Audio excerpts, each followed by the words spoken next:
दुर्योधन ने भीम भैया को कालकूट जहर खिला दिया।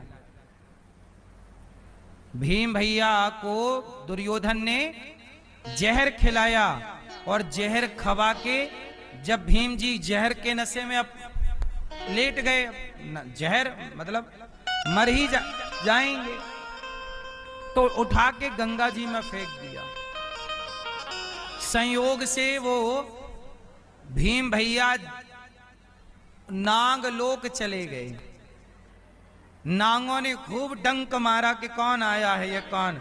तो जहर को जहर काटता है, तो जहर से जहर को काटा, नागों का जहर लगा तो उनके भीतर का जो जहर था वो समाप्त हो गया।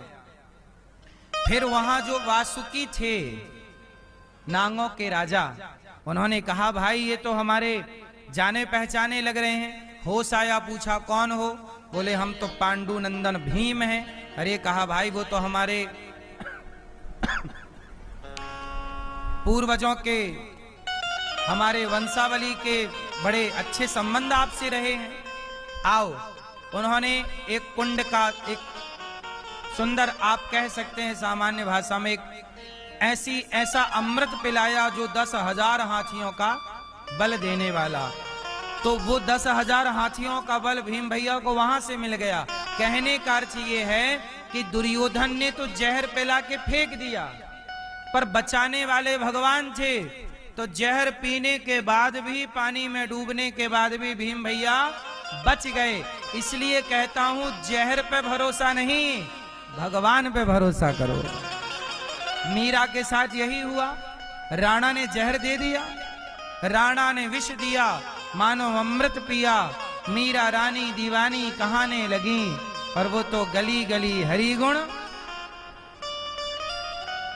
इसलिए कहते हैं भैया, जब बचाने वाले भगवान होंगे ना तो कोई आपको मार नहीं सकता। इसलिए कहता हूं संसार के भरोसे आप रहते हैं, यही आपकी आदत अच्छी नहीं है।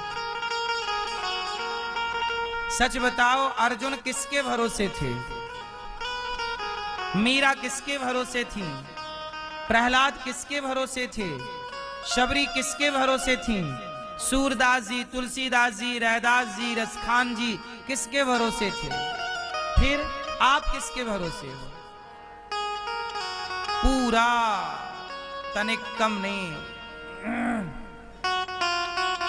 भगवान के भरोसे रहो और भगवान की और भगवान के भक्तों की सेवा करो।